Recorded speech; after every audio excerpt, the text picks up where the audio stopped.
And well, we had a fairly wide discussion about that. And one of the topics we hit upon was finding new adaptive ways of getting your music across. So not having the music fixed and having a composer make fixed music and trying to sell that to a public, but really sort of getting information on the public and basically tailoring music to them.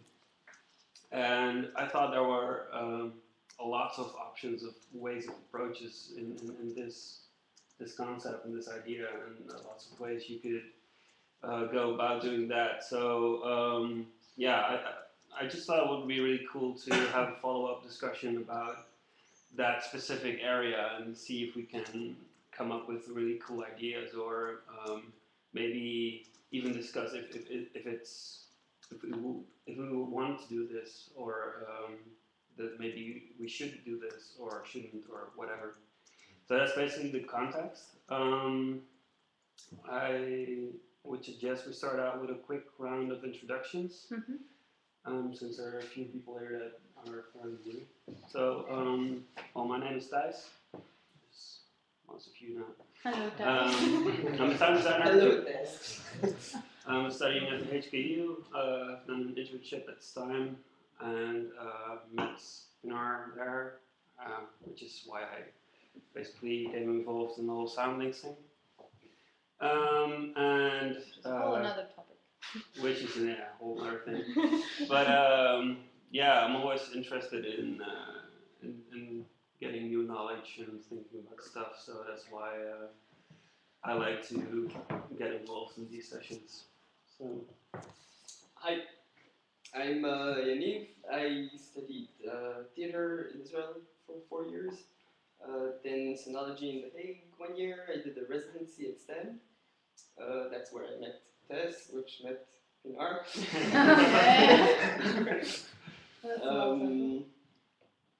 And that's it. Basically, I do electronic music, which is I build acoustic instruments. I work a lot with the body. I'm very interested in the connection between the digital stuff and anything that's non-digital, anything that's with actual vibrations from instruments. But this has also nothing to do.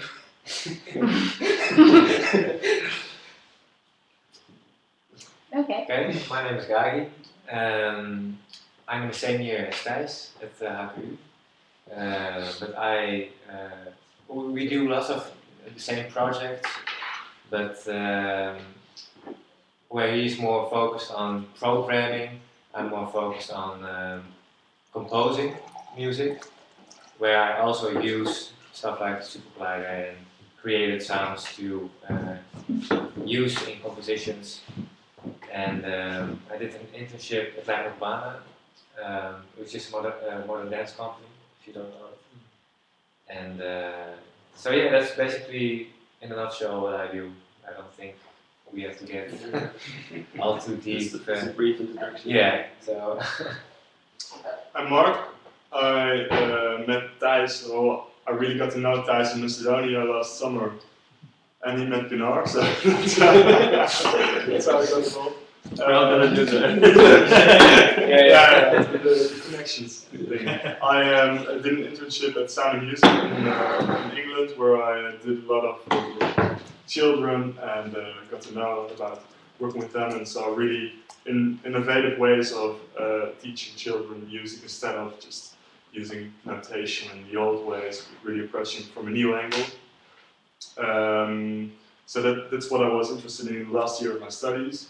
So I finished that at HKU, and after that I've been freelancing, doing lots of sound design stuff. Really interested in procedural sound, interactive sound. Reading a lot upon it. I don't know that much about it, but I'm really interested in it. So then it comes along the way. Yeah. And doing a lot of patching and just sound design and stuff like that. So yeah, I'm Dominic, and I'm in the first year of Master of Music at the HKU. And what I do is, in particular, I make electroacoustic music, especially for theater or documentaries and movies. That's where I want to go. I always love to talk about music and music technology and drinking beer. So that's why I'm here. Cool. All right, I'm Martijn, or Martin, whatever you prefer. And I studied electronic music composition at the HKU. And these days I'm a game programmer / game designer. And I'm here mainly because I see a lot of parallels between what's happening in the game industry and the music industry, but with the internet happening and all. So I'm really curious to see what the similarities and the differences are. That's John. I'm John. I'm also studying at HKU. I'm in my first year. The dog is taking your. Yeah. Should we very close or maybe? No. No, you're too Yeah, much. fresh Okay. air is nice. Start with Okay. I don't mind talking. No? Okay, sorry. Yeah, I'm in my first year at HKU. I'm a sound designer and a musician. I've been doing sound design for short films mostly lately, and I'm also interested in procedural audio as well and adaptive systems. However, like you, I don't know much about it, but I'm still interested. And yeah, I always like to talk about new ways of making music or using sound. So I'm Pinar. I know Thijs. Through Thijs I know Mark. I know John from actually back in Istanbul. We were at the same school. My story is, let's just wrap it pretty fast. I came as an exchange 5 years ago. Started studying the sound design and ended up staying at Hakau, so we have a lot of connections there as well. With Marta and I worked doing one of the projects, so there's also another link there. And yeah, I've been interested. Actually, I've been exploring many ways where I can apply sound design. Like it didn't just stick with visual media, which it started first, but ended up being for performance art. So I ended up working a little bit with dancers. I ended up working probably more than anything else with the sort of games or interactive systems, not just interactive systems in games, but also like interactive installations, which I consider pretty playful in that sense. So I realized my main focus is, that's where my main focus lies and my main interest. So whatever sort of feeds into making an interactive experience more immersive, more subtle, more touching, I try to look into that, and that involves a little bit of, actually quite a lot of procedural audio. In games it's pretty specific because you're sort of very looking for, say realistic ways of representing sound, but with art it's completely up to you how you realize it. And then recently, well actually this year during my masters, I've been working with Thijs, mostly and only actually.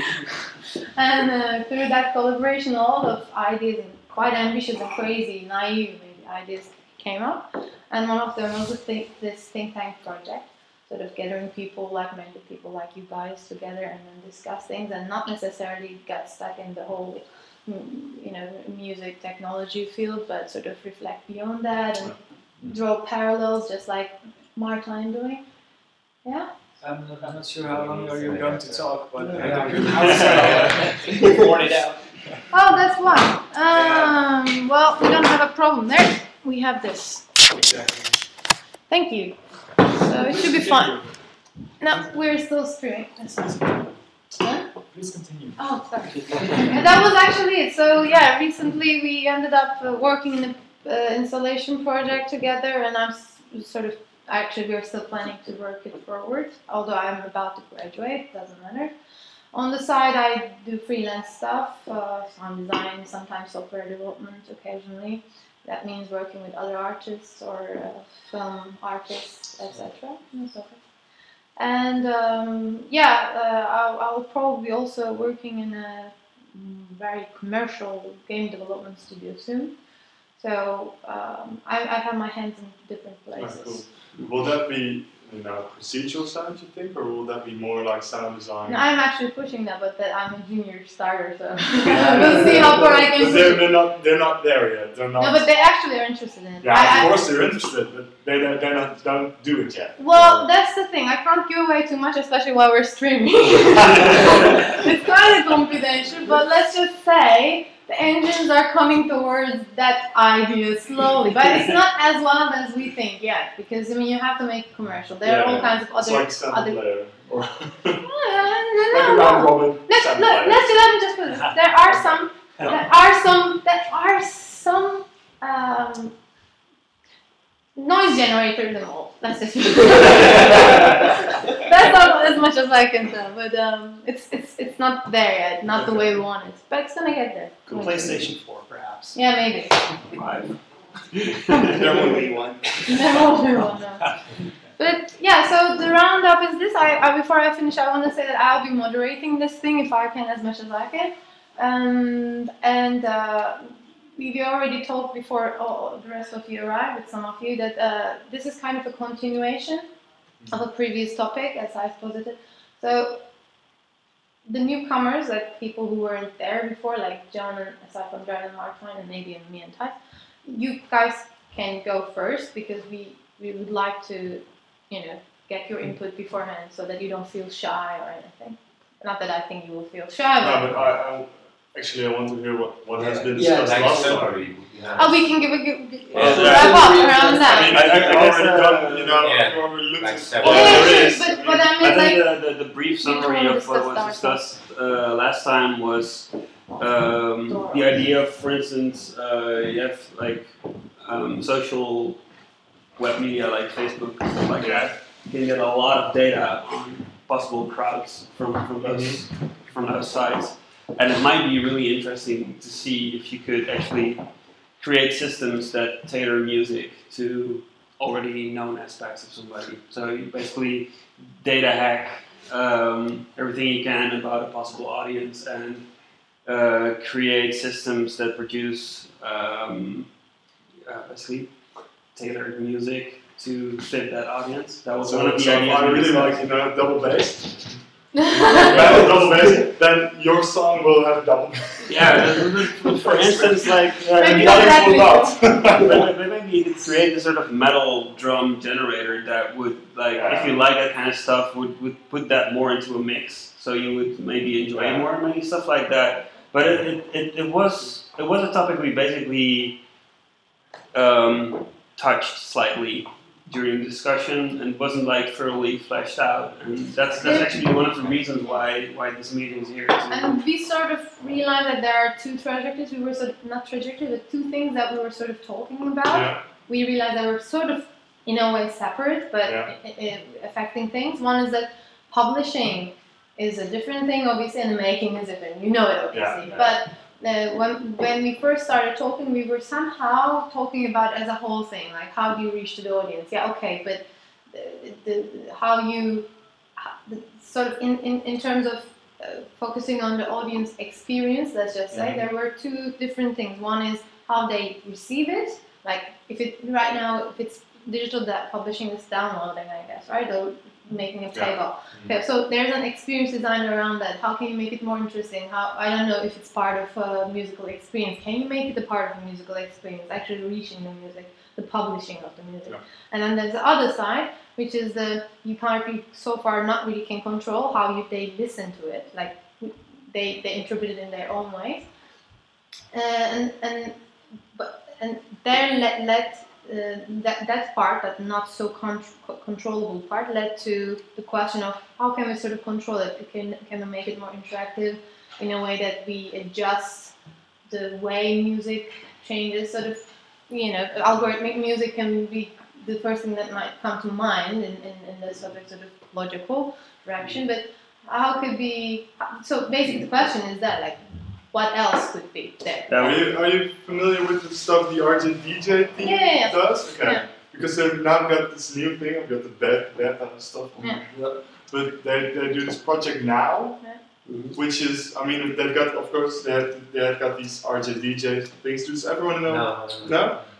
It's this app for your phone, and what it basically does, for the nerds. Yeah, Well, that's that's true for us. For the people in the room, yeah. And on the internet. It loads PD patches. So it's basically algorithmic music, or it transforms the sound around you through vocoders and stuff to sound musical. Okay. So it's a musical experience. Besides that, that same team also makes things fit for. I mean, what was the movie again? It's called again? Inception. They made an app for Inception where they mixed kind of the concepts of Inception, of the dream states, with the sound. So you could go to another dream state, it would sound different. Then the last thing they did, they made a project now. A project now is more like a macro level thing where your own music library is loaded. And then it analyzes your state, so if you're indoors, outdoors, what the weather is and the GPS location you're at, and then it plays music accordingly. Right. So from your own library, and then it slowly learns. What fits what? What Because fits rain and what fits the database of users, I think, I haven't really read into it. Sort of a tagging system. Meta. Yeah, it's like a database thing, but. And it also learns from you because you can say, this is really a bad match. Oh, okay. That's clear. So this is like the old And tagging thing, yeah. Which is not so much. I don't know. Well, I don't it find is that actually a really great way to get this sort of to get a database on actual sentiments about music. Like, yeah, but it's not. I feel like the skies are so arbitrary that they're not really can be. yeah, but it gets interesting when millions of people are tagging, and then it starts to get meaning. But even if you just, well, I sometimes use group chat. You can also, if you put a radio on, an artist radio, you can, at every song you can like it or dislike it. And well, if everybody does that, well, they get a pretty good idea of what fits what.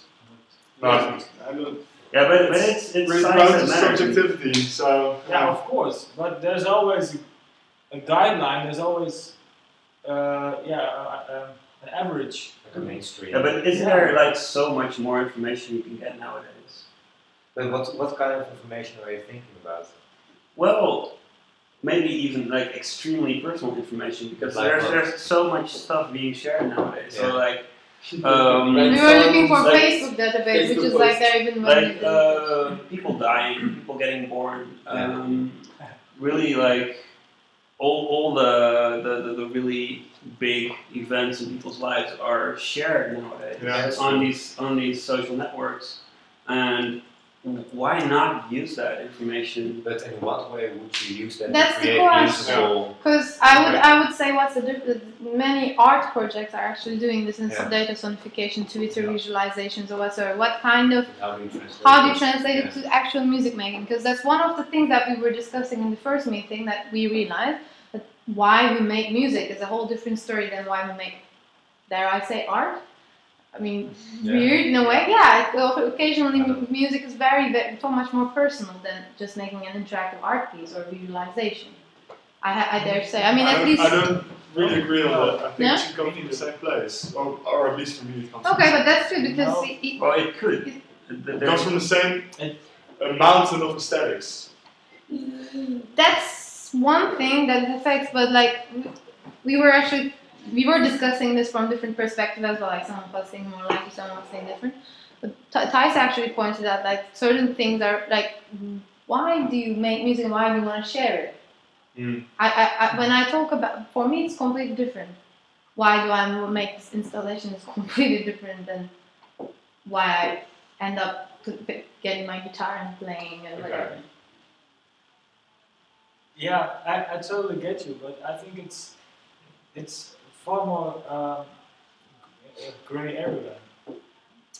I mean, let's say you have this composer who makes music as art, but listeners perceive it as just for fun. Then what is it? But couldn't art just be fun? Yeah. No. Very good. The answer is no. Art party, you know, and We call it serious music. yeah, Serious can be fun. exactly. So it's But very it music for can me. be Yeah. perceived as being Fake music. just for fun, just listening it for whatever reason, you know, just because you like it. But it's sort of like there's a difference between the intentions of that are used creating music compared to the experience of the listener. Yeah. They could completely not match up. Yeah, or, exactly. Yeah, that's or what I match mean. up.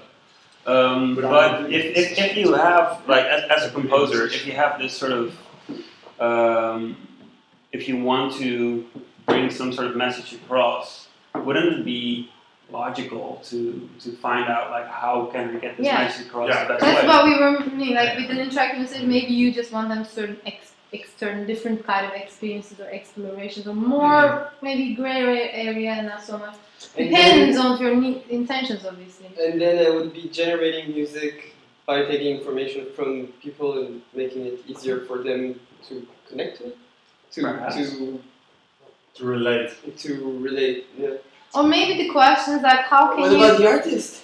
That's what I was what about gonna the say. musician? Yeah, exactly. Yeah. What So- about the personal vision? Yeah, but Exactly, What about the exactly, questioning of the music exactly, concept? exactly. Yeah, but how That's important what is I that? thought. But isn't this the same discussion about It's interactive radio art? thing. Isn't this the same discussion about interactive art and how much control do you give your audience? And Yeah. how much Yeah, control yeah. do you give yourself? That Basically, completely that's the overlaps. question, because you are now opening the whole music making process, which is so much dedicated, actually, sort of, how to say, giving One you way. one way Yeah. thing, communication, exactly, that you're telling the story, sort of, or you're communicating your experience. Yeah. And you don't necessarily care about how they view it. I mean, they might feel touched and stuff, but Yeah. that's an artifact, dare I say.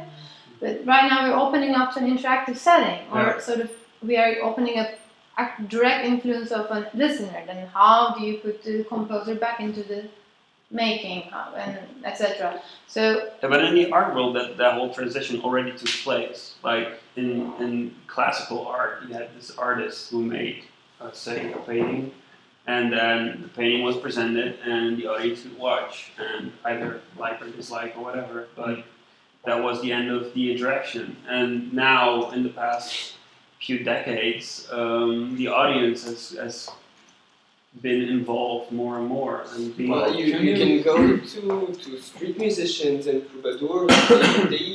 They used to do exactly that. They used to take tastes of walking of people in the street and play music for them. There were They lots used of to write poetry for people that Exactly, that but, come to them. but aren't there like so much more options nowadays? Like, couldn't you take that concept and But enlarge it? what put I it in a digital. always liked is medium. the pieces by Mozart, which were you had a dice and someone Oh, would that's music. Yeah. throw it- yeah. So that's a really early example of interaction with a piece of music, which is a great analogy with. It's Well, it's happening now. an it depends on improvisation who game. is throwing the dice.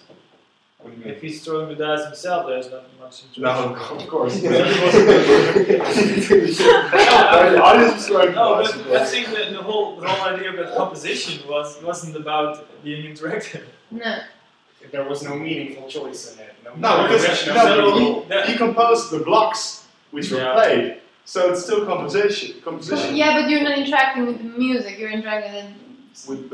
with you Chance, think- with the blocks. I don't think so. It's really like a.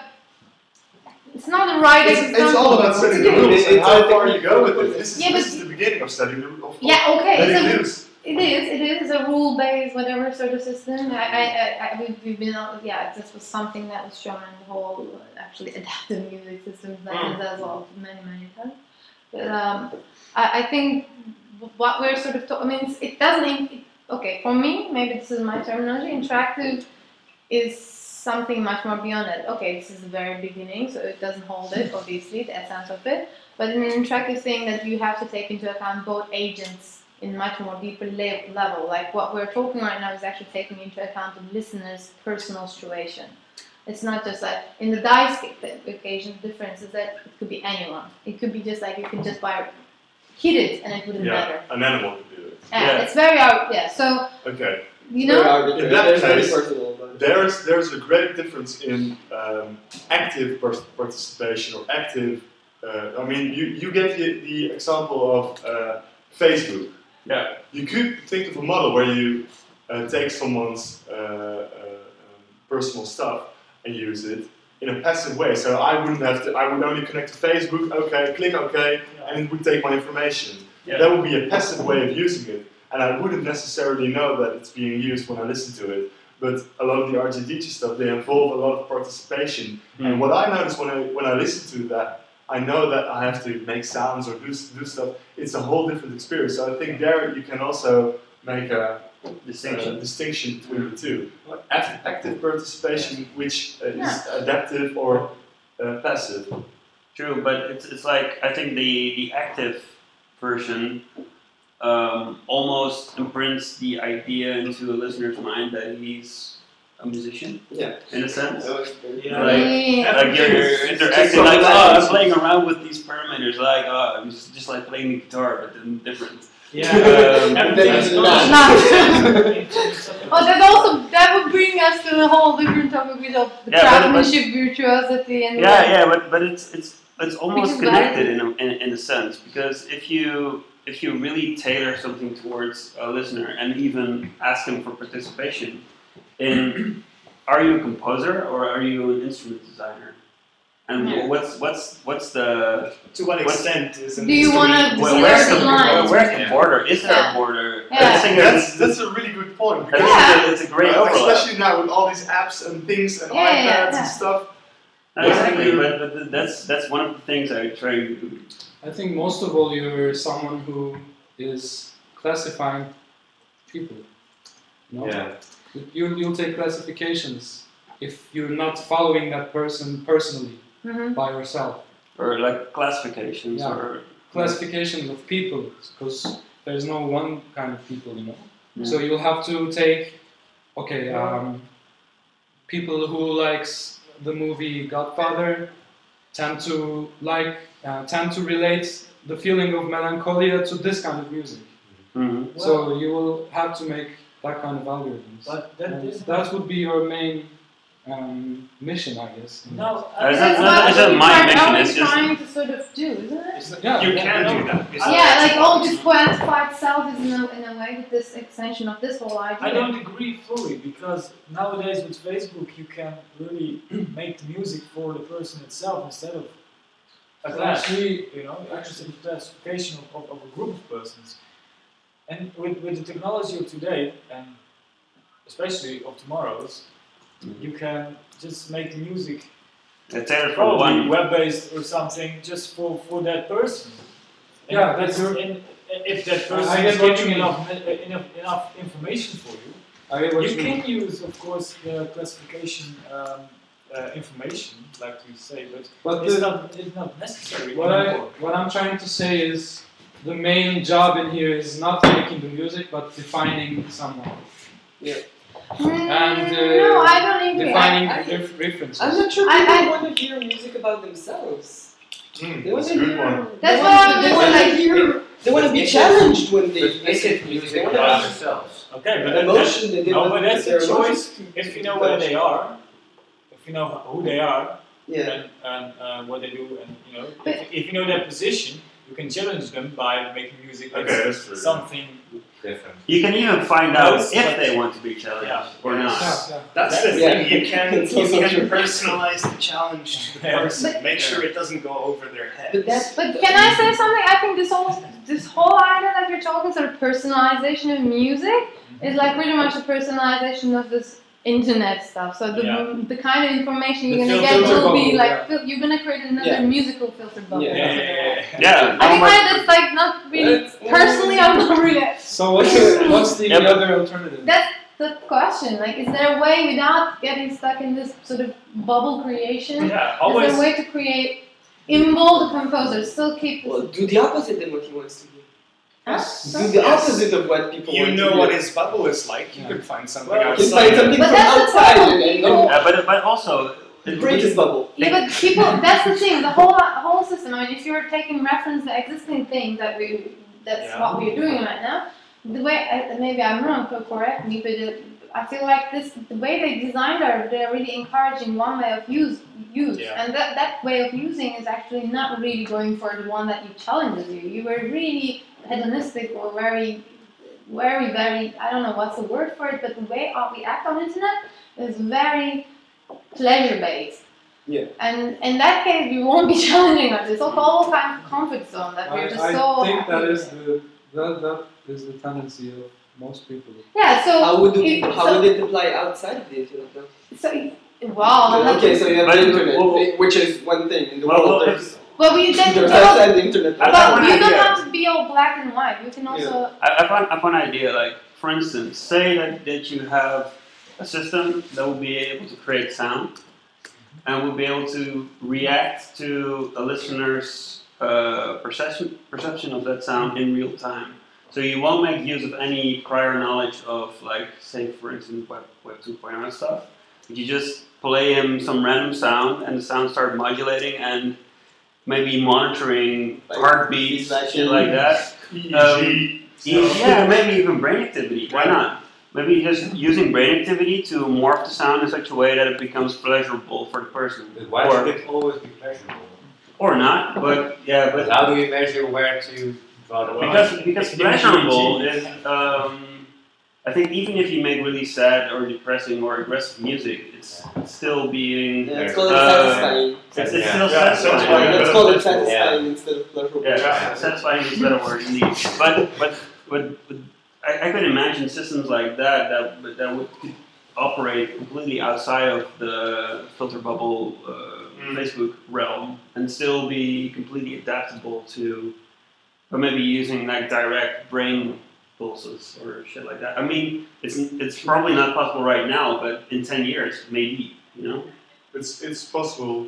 You can easily hack one of these EEG sensors. Yeah, they're Yeah, really. yeah, they are very crude. And They're Yeah. very crude. Like. Yeah, but in 10 years or 20 Yeah, years, okay, I'm maybe not- it says you put it on a hat and you can play that stuff. Of course, but that Maybe it's embedded in your headphones. if we're talking about if they're even possible, then let's end it here because everything is possible if In the enough future, time you everything know is how to possible. say it. So it's not That is about all if more it's possible. It's like how do you prepare yourself for that inevitable in a way? Yeah, but if you would have something like that, like where is the composer then? Yeah. Yeah, that's the thing. that's Okay, still- guys, now I thought you had a there's a really good question point. I want to between the continue on the point of yours. If you're making an instrument or a digital artwork. Mhm. If you refer to one of David Rugby's writings on transforming mirrors, Mhm. I really like the thing, transforming mirrors. That's what a digital artwork is. It's a transforming mirror. When you're making an instrument, you're not making a transforming mirror. You're making an instrument. So, and a transforming mirror is something which takes input, and for you, it's not completely. There's something to explore. There are different levels to explore, and an instrument is really one way.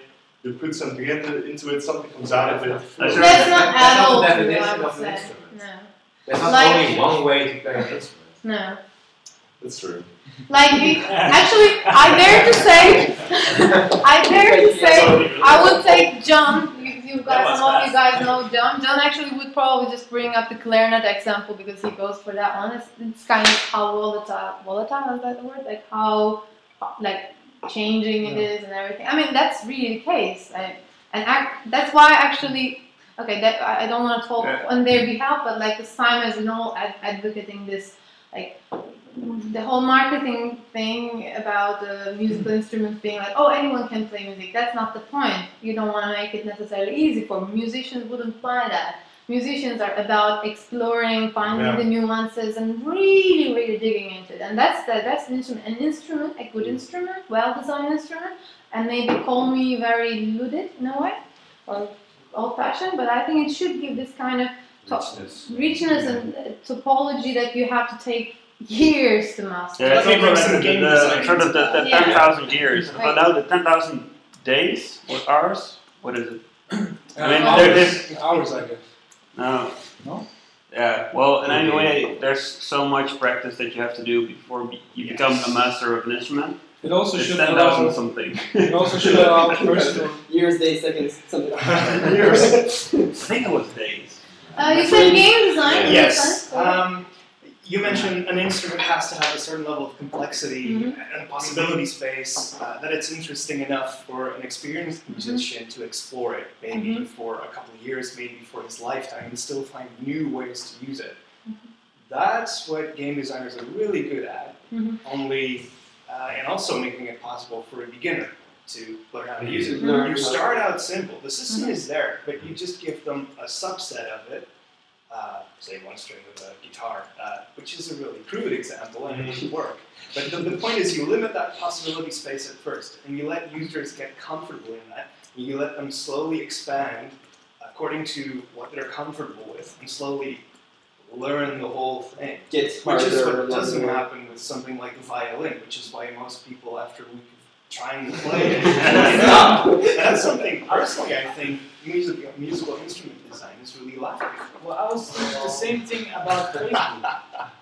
Facebook itself, it started out simple, but it's getting more and more difficult to learn if you don't know Facebook at all. If you're, especially if you're a bit older and don't know about computers at all. But that's like digital born digital. There are far more features now than a couple of years ago. Yeah, but on the other end, they're changing usability all the time. Yeah, and they're bad. That they're negative side, like exactly. Yeah, but they're also there are more and more features, but it gets they do find ways to get it more easy to start out. Also, someone who uses Facebook most of the time uses it for a certain need of his or hers, and starts out with that, like say, I'd like to upload some photos, and learns how to do it, and then the rest comes. So. Yeah, but it's also like I'm getting sort of more and more annoyed by more and more of these sort of serious programs that you used to be able to do really good, either music production or photo editing or whatever. And they're nowadays tailoring it more and more to the beginner and less to the expert. And that's called user-friendliness. Like user-friendliness over actual content. It's good, but it's a tricky thing to manage. That it kind of makes it. It's all kind of like making things faster, sort of time efficiency-based design ideas. I think it's not necessarily. But it sort of always favoring gets me complex to a point where most of the music that I really adore and love and listen over and over again nowadays is the music that I hated the first time I listened to it. It's like the acquired taste thing, and I think that would be either extremely hard to get into an adaptive way of publishing music because it sort of feels like the first impulse will win over the time you need to get used to something and to get really into it. So there might be a really great depth to it. Shall we wrap it back to the whole thing right now? Because this one actually kind of wraps back to this. Like, how can you make a dynamic system, let's call it that way right now, that sort of adjusts itself to the listener, so takes into account the listener, but still doesn't lose the composer perspective? So you still have a role as a musician, as a composer, but not as an interactive designer or an app designer or a tool developer, etc., what we sort of counted. And so far I'm seeing that we are sort of getting sort of bottlenecked at the examples we have for personalizations, the ways we track data, the ways we create databases, tag systems, all and or making customized tools for people. Is there a way we can sort of bend these things? And I don't know, maybe I don't know if anything going to come out of it, but maybe there's something to think about that, because maybe the way we're thinking based on what's existing is not the way to go, maybe? What I hear right now is that there's a lot of fears that if there's interactivity and choice involved, that people start to diverge. But you could just as easily use an interactive system to funnel people towards the same level of experience. But then it's tricking you, basically. But not What do you necessarily, it's mean? guiding you. Yeah, that's a different. Sorry? you get people from loads of different places and loads of different mindsets experiencing your product, and they start out all the way across this range. And your goal is to get them here. So you build a program that funnels them slowly, and you can do that because you know who they are, down to that single path. And then you've got them on that same level, and you can let them all experience the same thing. It is really one track and have everybody like it. That's the opposite of diverging using interaction. Okay. Yeah, but I was thinking on the other hand is if people are aware that the music is being tailored to them, and then they listen to something that's foreign to them, and they're like, huh, this is weird. But this stuff has been tailoring shit to me all the time. So there's probably something in this that I like, but I Yes, like the awareness of knowing that stuff I'm is not tailored to necessarily you. thinking that you're tailoring it for them to No. like it. No. You're using different Or properties. to get gratification from it. It's like teaching. A student starts at a certain point, and you have a teacher that listens to who you are, and he has certain ideas he wants to transfer to you, but he can only do that if he really listens to you. Yeah. He doesn't just lecture to you endlessly. A good teacher knows who you are and knows how to approach you and get you to that certain point he wants to It get also knows how to challenge you. Then a listener, Program should listener also know how to do that. should have a purpose of listening Yes. to, like an ultimate purpose of listening to music or something. Maybe not an ultimate That's purpose, but actually- a purpose. Sorry, but you actually said something there. You said like, I kind of lost it because it kind of just ran around, but it was something about like, and you said you don't have to necessarily tailor it to For them to like it. That's a good thing, like, right? I mean, that's a good point because in Yeah. a way, That is- music, I mean, you have to make money. Let's bring the commercial side to it. So that's about liking it and then selling it, etc., etc. If you're talking on that part, not making music for making music.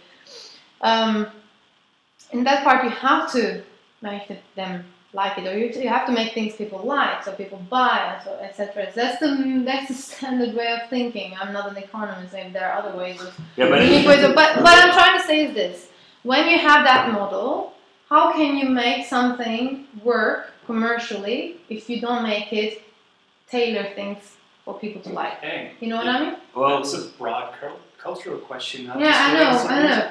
But Not I, true, but- but I feel like that maybe we are going for something that's not maybe But- contradictory in nature.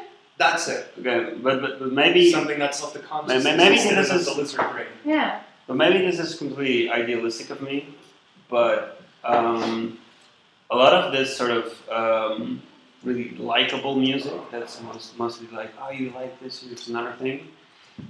You listen to it, you like it, but it's also very fleeting. So it's like, you like it, okay, nice. Oh, there's another thing I like as well. There's another thing I like as well.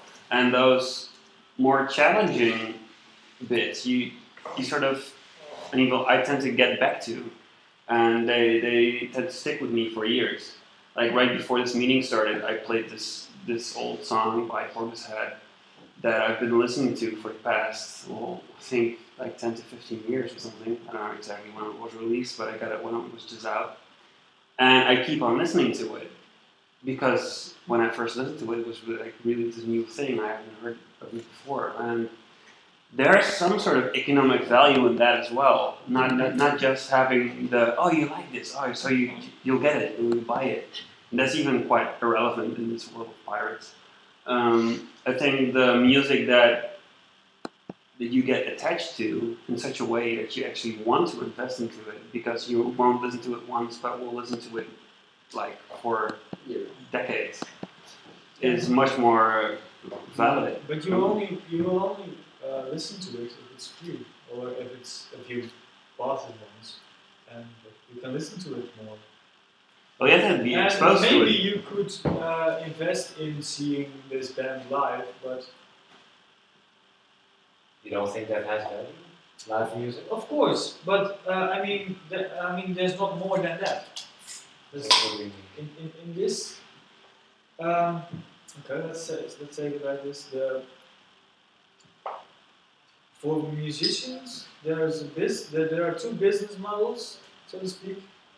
Or you let people buy your CDs, or you do live venues, or Also, merchandise, of course. Slightly louder, maybe. Really? Okay. Yeah. Sorry. No problem. I'm not even sure if it's recording. Okay, I'll repeat myself. Or you have CDs, or you have the live gigs, and you publish your music for free or not that much, and you let people come to your shows, and yeah, you get paid for your live performances and merchandising, of course. But yeah, this thing is shifting the last couple of decades because of the internet.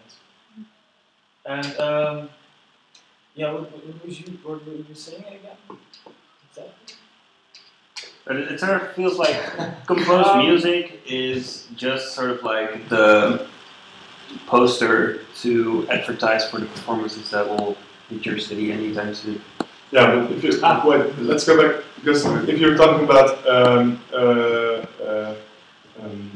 tailored music, if I really like a piece of music, this is because there is a feel in there which I really like, or there is this, you know, I know it's going to build up to this epic climax.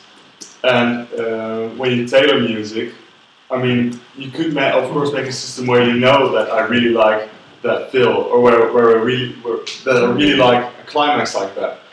But it has to be the same every time, because when I'm expecting to hear that epic climax and it's not there, then it's not. Yeah, then it's not.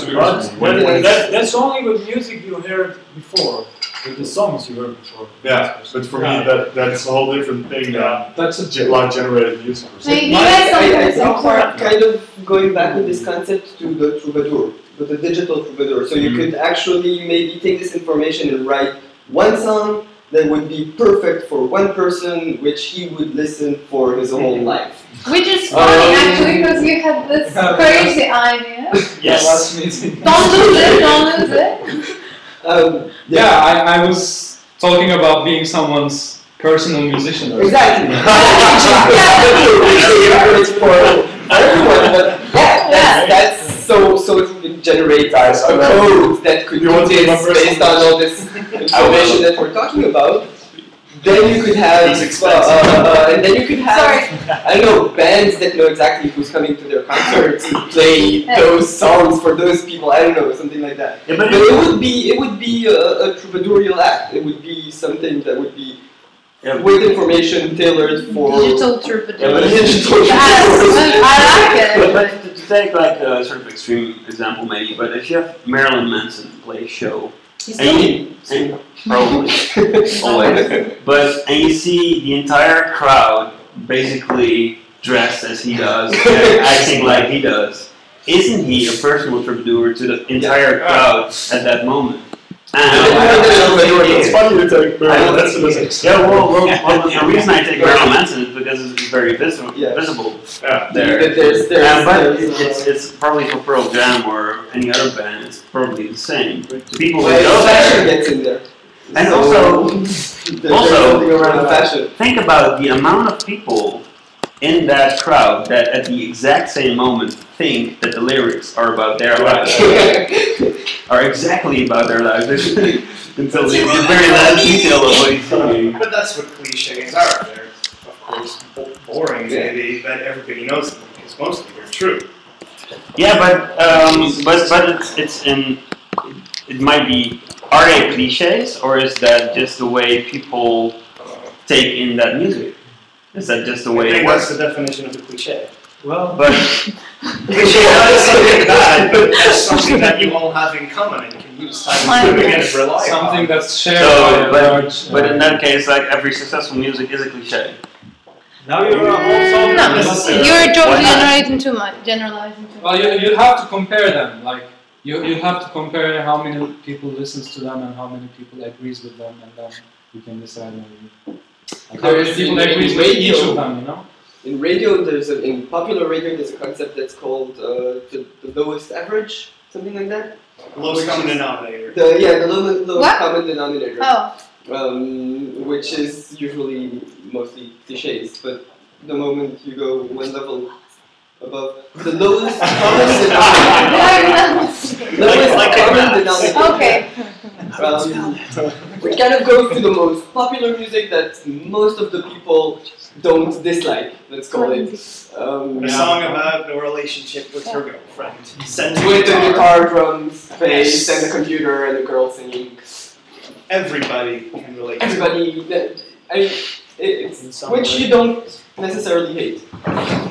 Music which you don't necessarily hate. It doesn't bother you. Musician, then you Yeah, like and then average music. then it doesn't work.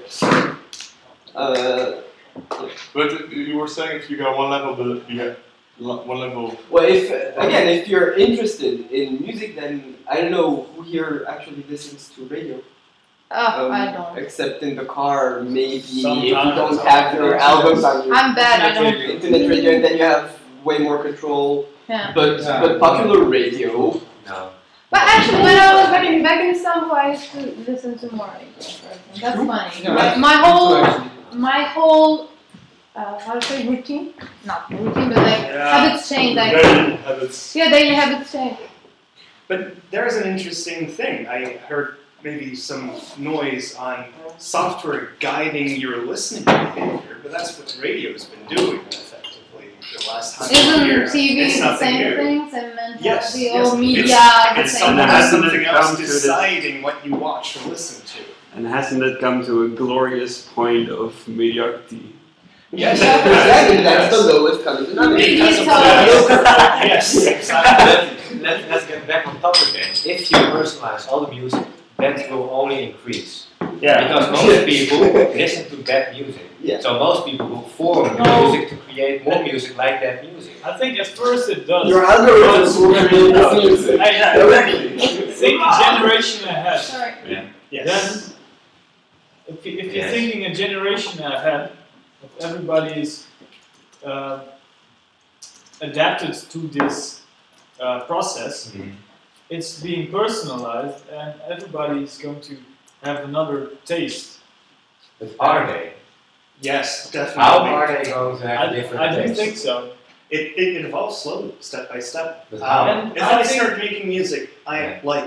I start making music only that I like. Yeah. I will not make the same thing. Why do you a year like that later than I music? did before. You like that music because of certain context. Well- because of music you heard before. Yes, but that wasn't the problem. Well, Well, right. would it stay the same? Shall we take turns while we're speaking? So not three people. I'll take it. Do you were okay. But, you know, one to one is okay, but when the third person comes in, it's like impossible to follow, even for me. So, what were you guys saying? Nothing. Nothing. Leave us alone. Break a minute. You were But saying- isn't that mediocrity that sort of Sells. evolves out of tailoring stuff? Isn't that sort of automatically, won't that automatically become the thing to avoid Yeah. in the next generation? I think so. Automatically. So that So we just have to bring this that generation it will to shape happen, that. but it will also be, I didn't but it will happen, but it will be resolved by the same system. Okay. So then it could be considered as not as a one way of obtaining music, but like as a tool. Yeah. So it I mean- then comes back to Last FM or something. Well, yeah, I can sort of imagine Yeah, that, new music, that original you, music. you have the system, and at first everybody, oh yeah, reacts in such a way that the music after a while gets really predictable and boring, Yeah. and then people will dislike that, and the system will get that, and will automatically become more interesting, become more challenging, because the first version didn't work, and it learns from that. Yeah. You need like sort of a learning system for Like that. trial error. based. Artificial intelligence in there. Sort of long-term consequences of these algorithms. Yeah. Do we have any like? Well, Any of us hardcore noise. any of us are familiar with what happened with Last of Them after all those years of tagging or whatnot? It works Spotify. extremely well. Really? Yeah. Last of Them works extremely well. Because it's funny, like that's also weird. But like I remember talking at like 2 years ago, I guess it was time when we were talking about this live performance systems and stuff. I think Last of Them was one of the things that was mentioned. I don't remember what people said. Like I think John knew better about it. I wish he was here right now. But I don't remember them saying like, oh, it's awesome or it's working. Or they were actually quite critical about it. I don't remember. Yeah, But for me, I've been a member since 2003 or something, when it was still called Audience Crawler.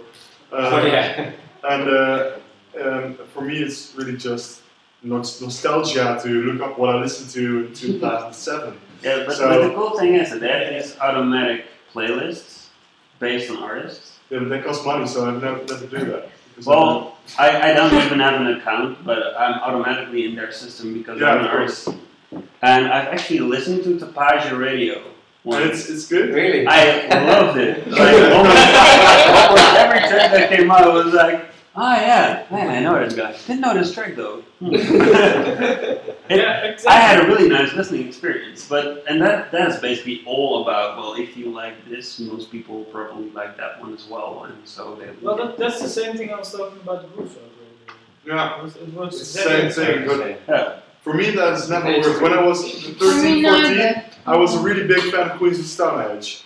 And I went to the internet to search for bands like Queens of Stone Age. So you end up with the stoner rock bands, which sound nothing like Queens of Stone Age. So it never worked for me. I feel like I have to. I feel like I have to wrap us back to the main topic of like publishing or making music. Right now we've been talking about like these network websites, for example, Last.fm or whatever, or Gurusharks, where you can listen to music, radio-based online systems in a way. And the idea is that you can find pre-made sets or whatever that should match your taste in such a way that you have an enjoyable listening experience. So whether the music you know or not know, but somehow you feel like you can enjoy listening to it. And you said, some of us said like Last.fm is fun. So it doesn't even like it doesn't say that all the music you listen from there is easy listen. Maybe there are challenging ones, because for me, having a good listening experience also involves occasional interesting ones. Like, I like this or that. This is also about your mood. Yeah, but now the question comes like that. If you move away from these platforms and get back to the idea of how can you, as an artist, let's take it more individual level. As an artist, how can you imagine, or do you imagine yourself would you like to imagine yourself in a situation where you can, where somehow your music is published in such a way that it reaches to your audience much directly on a personal basis, sort of, instead of them going to your website or Bandcamp or whatever, clicking and downloading, searching, blah blah blah. Is there a way to make this sort of paradigm apply to publishing? I'm just like bullshitting right now, obviously, but no, but I think it could be like if. This is the publishing part, by the way. We're not talking about the making. So. If you make an album and you want to express a certain form of sadness in it, having the possibility of targeting an audience that is in a sad mood at that moment is probably worth gold. Really? Yeah. I don't think so. I really, there was a system, I forgot its name, but it was years ago, it was like 15 years ago. There was a system which already did this, or you could say, I'm sad, play me sad music. Oh, I know it. It doesn't work like that. Maybe you don't sometimes you want to get more into that sad mood. But sometimes you just want to, play a drink. Yeah, but if you take that idea, and maybe the example I gave was extremely like literal, but just to simplify. If you have information like that, like is there a crowd that is probably more susceptible to what I want to get across, and be able to specifically target that as an audience? I think that might be. So there are a few parameters you want to take in consideration.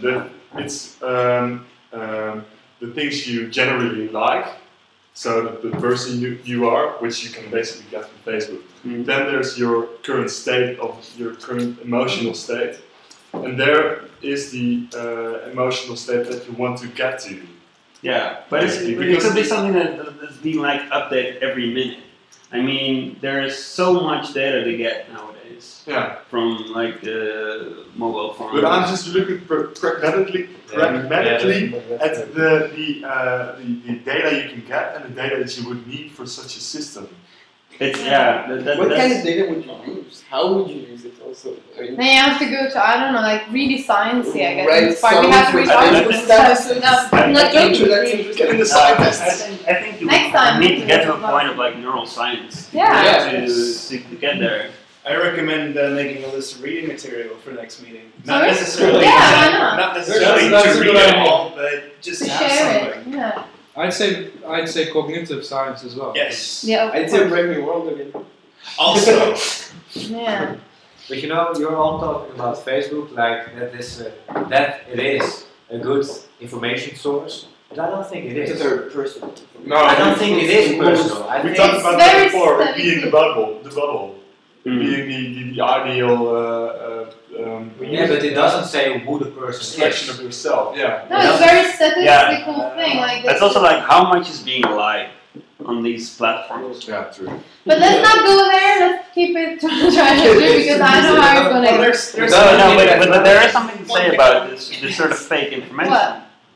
Like if you take certain information too serious and you base your whole publishing on that, then it's a giant pitfall. Yeah, but Yeah, that's it why is, we were yeah. trying to go out with the whole musical bubble as well. Like, so how do you, because it seems like these examples are not actually what we want, but Yeah. how do you make a commercially workable strategy and not use these? That That's is the trick. question that Facebook is dealing with. Obviously, they don't want statistics. They want meaningful relationships between the data that they have. Mhm. They don't want to know, here's two people. They want to know that they became friends at your party, Yeah. which is what they're doing, at least internally, Yeah, as yeah. far as their privacy law in America allows Yeah. them. But internally, I know they're much further along. They Yeah, can yeah. tell a great deal about who you actually are from the statistics that they have. And they probably also know when you're posting bullshit compared to Yeah. when you're posting. They know who your crush is. You don't activate that. They know who you like and don't like and what. They really Do do. they? Does every person who uses Facebook put everything on it and likes put everything No, on it? but they also get your clicks. What's the kind of clicks? Well, it's like, oh, he posts something, let's click on that. Yeah, They know probably when- also know like when you know already what- typed your comment and deleted it. Yes, they track that because they already have interactive. But what kind of information does that give? I How don't can think that be a useful single to- event doesn't give you that much information, but over the course of a year or 2 Yeah. years of that kind of stuff, you Yeah. You fall into you a can loop basically of That means that's your Yeah, that's interest right. in one way or another. You don't have to like it, but it's your interest. yeah. Plus, there's probably lots of psychological stuff there that can be concluded. I don't It's think also anything Google can be concluded does actually. Because what you get, and I did study psychology also, what you get lots of different data. Put everything together, and somehow you will get correlations, things that intertwine and are the same point, but they don't have to mean anything. But you will conclude stuff Yeah. Yeah, which doesn't mean anything. But this is translated over millions of users, and I think it's the power in numbers. Like, okay, maybe for like 100,000 people it doesn't mean anything, but for the other millions it does. Yeah, that's maybe true. And if it's better than a coin flip, Yeah. if you have more than a 50% success rate, then you do have some information that's worth it. And at least you can get to the people you'd like to reach. For example, advertisers who want to only have women in a certain specific area who are pregnant to reach them, That to works sell very them. well. To sell them That's all- pregnancy, that's baby really or used. something. Yeah, that's where Facebook comes in. Yeah, okay, but sorry to But interrupt that's again, true. but And in music, where- you can do the same. okay, in are some way. we going to use the same social media marketing strategies for music publishing? Because that's what it's going towards right now. Because that's how I feel like. And Yeah, but I would like yeah, I you think can, that- but the publishing thing is one thing, but to to get the music making process into such a adaptable state that it can actually the same musical message can be conveyed in different ways to accommodate different people's and different states of mind. Isn't this like freelancing for all the people? Like you're putting yourself in a freelance situation, trying to customize your music according to all people. Yeah. But that's Really, again, is this why? I mean, this is a question to the table. I haven't chosen to be a freelance musician for this reason, because I can't bear the idea of getting too many expectations that I cannot fulfill. I can do the sound of them. That's another thing. But like, can you put yourself in a situation as an independent musician where you have to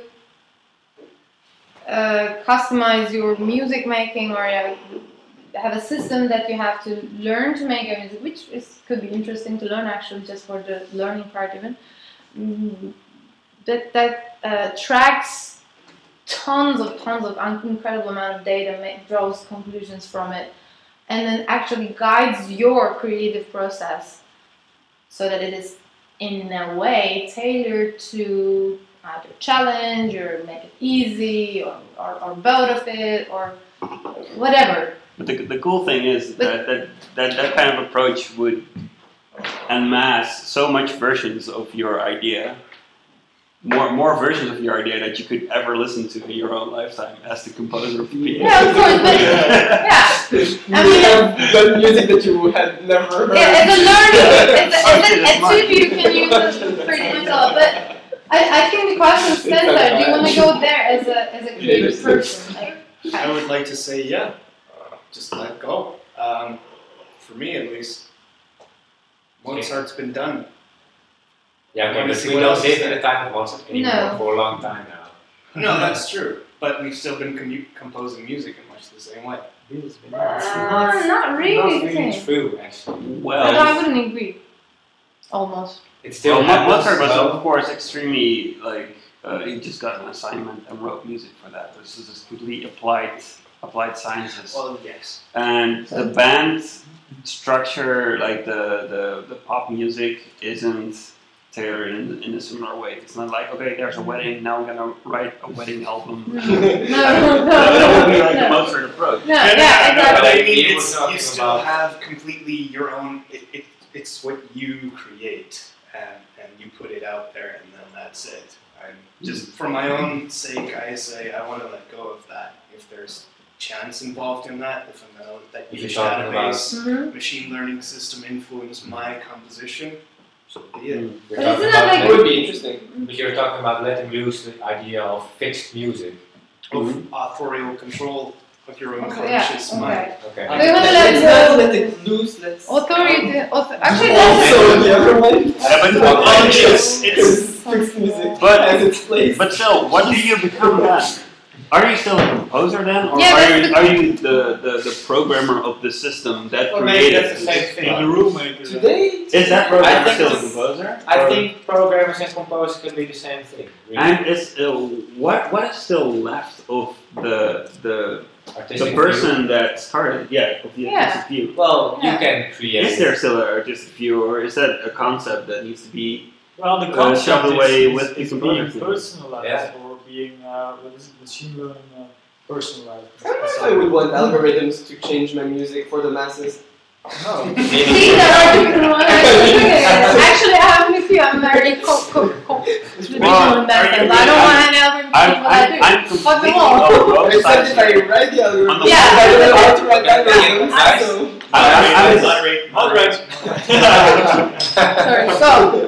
I'm Sorry, go. I'm like the perfectionist wanting to get everything exactly the way I want person that would love to find out what an algorithm would do with it.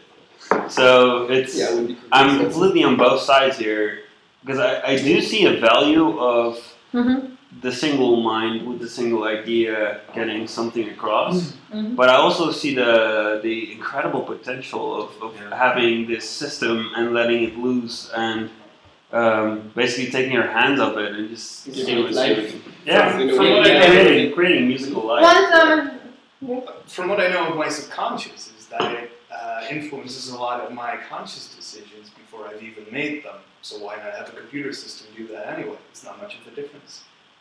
Only. No, What did you refer to? I'm being devil's advocate here. I'm just no, thinking but- it's not conscious control that just That's does true. that. That's true. External influences Yeah. flowing, and why not see what that does? Yeah, but I think we are getting too much in the black and white area now. Yeah. I think you talked about it just earlier, that instead of just not do it, or yes, let's just do it, we That is a can great augment car. Yes. Yeah. being a composer or Set musician. Yeah. There's a Yeah. spectrum. That's true. But guys, Boundaries. let loose is Yeah. great, but sometimes you want to grab Grab it it, and then yeah. no, yes, Of you course. know, it's But you can have a dialogue like that. yeah, that's I See think what that's the happens, most. and then go in.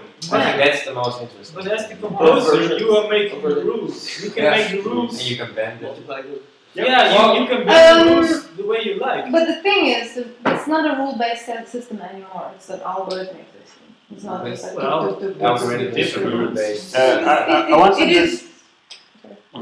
I once had this idea of creating one track, sending it out to like 20 people to have it remixed, and then from all those 20 remixes, pick one of the remixes, create new stems out of that, send that to 20 other people. Oh, okay. Have music evolve in that sense. Like, We're busy with a system like that right now. Actually. Cool. We're doing solo pieces, which are gonna each one is gonna remix the solo pieces, and we're gonna just go on until.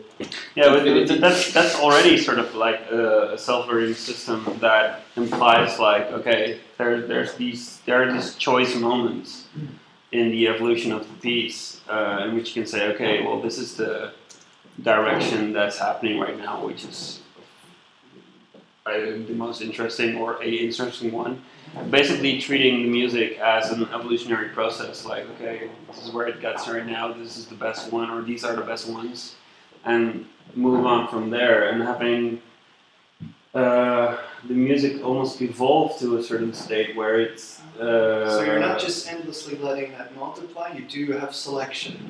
To get it working in an evolutionary way, you have to have selection. Yes. If I take this evolutionary approach very literal, I would even dare to say that since evolution sort of has a sort of tendency to evolve certain organs repeatedly throughout the evolutionary history, like eyes happened many times in different occasions, etc.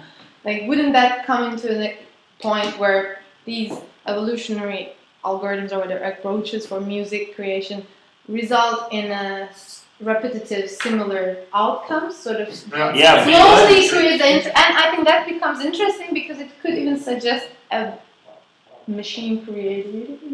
Yeah, well, Yeah. the thing is that when it ever becomes like, oh, it's making an eye again. The choice is easily made to go towards the ear or towards. But that's the thing. If you don't do it, stop But- directing this evolution in a human way. If you let it go as an actual, like, taking evolution as a literal, as I've so far read, maybe I'm wrong, but from what I read, it is the case. Like, Yeah, it is. regardless of the context or whatever, it does have a tendency. It has a certain way of creating certain things. It would happen with music, and what's the issue? Yeah, but Just making it evolution happen. never stops, and that's the cool thing. So whenever it gets to a point where people are like, okay, this is familiar ground, or this is not interesting, it moves on, and it naturally moves away from the predictability and goes into a more interesting territory again, and it might return to the predictability stuff or whatever, but only if it's chosen to go there. If it's not chosen to go there, it won't go there. Trouble there is if you have music evolving, who decides whether A major or D minor lives or dies in a certain context? Yeah, Because it's better or not. yeah. Majority vote, I don't know.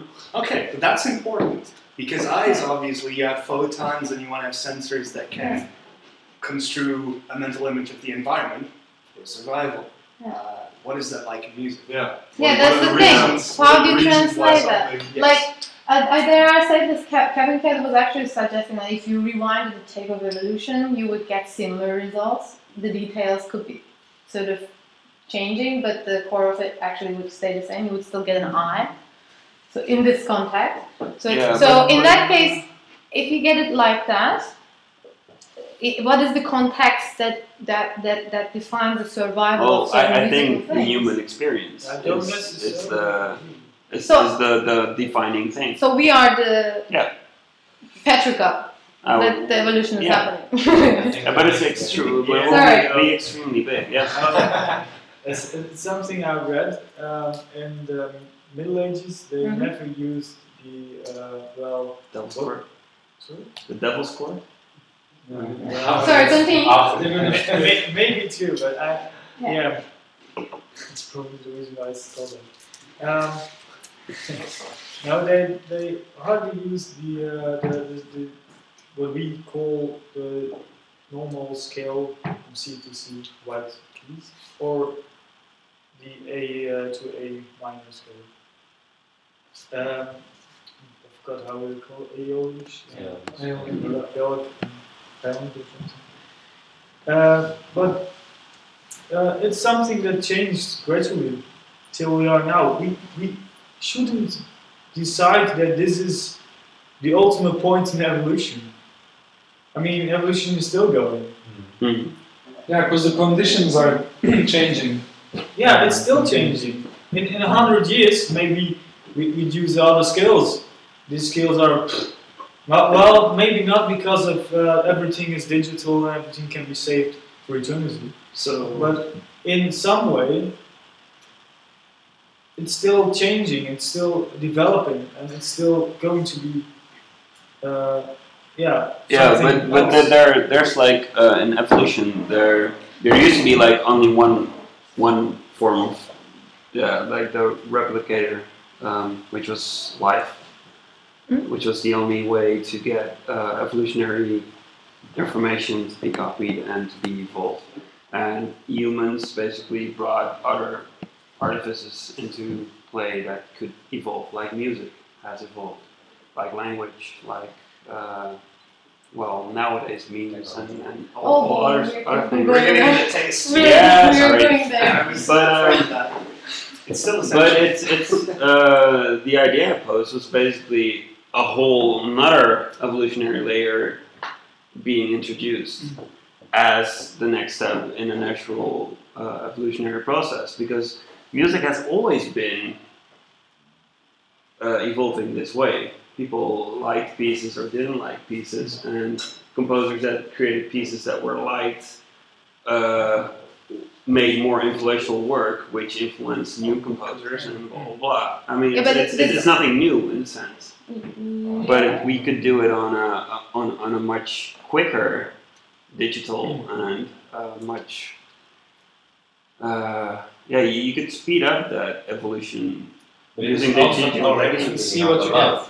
yeah. It's already speeding up, so this would be like the extra exponential. Yeah. Exactly. Yes, but it's already happening. In 20th century, it went like it went like this No, already. it does, but why not speed it up? I mean, come on, why not? Accelerate. But okay. Music has become a lot more exciting Sorry. since Gregorian. The musical sounds. singularity. Musical singularity, awesome. Great. We're getting somewhere. So we were discussing about what would define what The- aspects would define the fittest. Yeah. Yeah. What's your Mhm. survival Taste. Why not? Yeah. Well, definition of So survival? what I- Max is saying is that what has the biggest influence is the survivor. You can only say later on, Yeah. after it has Oh, okay. already happened. But yeah, your question is how do So we that- How know do you it at the moment? forecast? We Yeah. are talking about forecast. Yeah. So how do we know it? Then what defines that is the amount of preference. Not really. Also ingenuity and relevance maybe. But how do you Yeah, But define that? there's also this thing, like so far we're taking into all this human, very metaphysical, shall I say, layer of it, or phenomenal, I'm not really sure what's the word, but like there's also this thing, like the whole musical theory or whatever, the way we make music, the way we create tunes and everything, the systems everything changed not just out because people like things and didn't like it, but there are technology tools actually allow making certain things audible, so they're presentable. Once it reached other people, it evolved and etc. So there's also this, tuning systems became more possible, etc. Different instruments evolved, or which I say. So these are all technological tools, artifacts, or whatever that enable the more sort of almost like a language, a system, a theoretical musical system to develop itself, much like the language being developed as the writing or the printing, etc. kind of tools allowed it to spread more and more. So at the end of the day, it's all about the information, that it comes down to that. Now we are at the digital terms. It's a different kind of technological state, and we have different digital or electronic or whatever instruments coming up. There's all these explorations, fast, and etc. We almost time been doing that for the last 30 years. So in our little tiny lifespan, it's maybe not so visible, but people have been trying to forecast this or sort of direct it, maybe knowingly, maybe half knowingly already. Now, what I'm trying to get is actually not really a concrete point, but more like to wrap it up and then try to figure out like how if the music making, say the tools change your practice, how you make them, and this is kind of a feedback loop, obviously. And then there's this presentation part. You spread it, how you play it, how you, and then it comes recording, how you store it, and then how you spread it. Now it's all everywhere. Now how you assess it, how you find the relevance in the context. Like what is, like these things are like you cannot completely separate them from one from another. But we are more in the stage of this. That I feel like more on the stage of. Actually, this what do you call it? The filtering part. Like, how do you assess which one is more relevant? Like, there's tons of it because we pass from making to recording to distributing. Now it's all everywhere. How do you digest it? But you were talking about digital systems, so we can make a recording and hear it and then learn from it and. So on. But what about Stravinsky when he first introduced Rite of Spring? Mm-hmm. Everyone hated it, and a year later, everyone loved it. Yeah. Why is that? Why is also like publicity? I think. What, sorry? I think publicity. Publicity because people hated it because it sparked such an emotion. Yeah. People were curious about what this is. They went to. Oh, yeah. But it was also. It does have a part. It's not just one thing. I heard a radio program on Rite of Spring where they explained. Maybe also. Maybe just nodding like, okay, yeah. Keep going. Okay. They explained that the first time people heard it, they had never heard something like that before, and they were not prepared. So their brains actually. They were actually not prepared to hear stuff like that. So it really came like cognitively not able. They don't have cognitively not able. To process it. They don't have a semantic background. And the people who came a year later to the same place, to the same venue, to experience the thing, they were also not able. But they had heard, they were prepared. So. But then if that's the case, I'm afraid of the next generation because all they hear is Justin Bieber and shit. So like they're going to cognitively collapsing. Also, when I was Spice Girls and Backstreet Boys, that's not all. I know, I have to say, but in the very same way of I love Westlife. I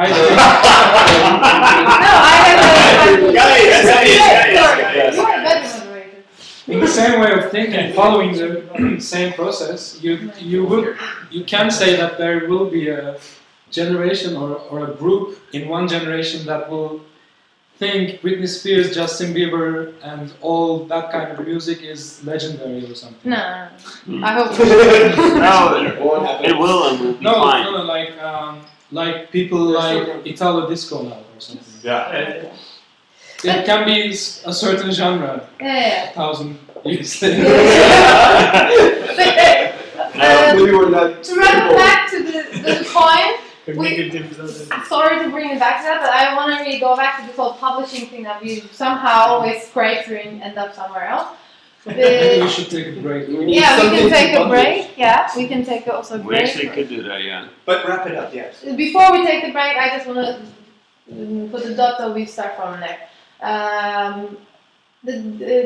We had two main topics. Like one is this interactive sort of tailored music making and becoming a personal musician of an individual to becoming a freelance composer for statistical groups of people through marketing means or whatever sort of thing.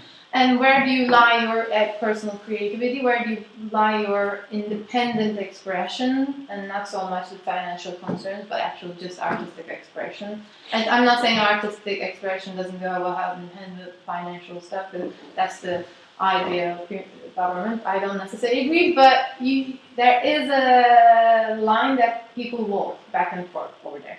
So where do you put the composer or the artist back in there? And what's the difference of having just a computer do that, and what's the point of actually involving the human creation right now, this human-machine tension? That's one thing, the making, and then the other one is the publishing. We have all kinds of means of spreading information all over the place. It's pretty much very straightforward, people click, download, etc. Is there a way to make this more interesting, or maybe make this, we didn't even touch to that topic actually, is there a way to make this part of a music experience? Music is not just, it becomes a listening experience, but becomes sort of preaching it. Right now it's all easy and it's nice, but this is just like a random idea. Is there anything to talk about? How do you design the experience for the audience of downloading this thing? It's not just paying the money and having it maybe, but it becomes kind of a part of a It's almost like the digital version of giving someone extra when he buys, you know, the deluxe box or something like that. But then I don't know. Maybe do we have to or take? I don't know. Do we have to take those examples? Can we think of something else? Is there? I don't know. I mean, just the way to think about it. I think gaming concepts are very interesting in this. I'm sure you'll know way better than me. But the whole structure of gaming and reaching something and learning how to reach it in a way. Yeah, but gaming until you get your music. Sort of like you have to play a game to. Before we go there, shall we wrap it and make the break and then talk about it? Yes. Everyone keeps their stuff. Okay. I would just like to say any meeting where you go from music publishing to the meaning of life is a good meeting.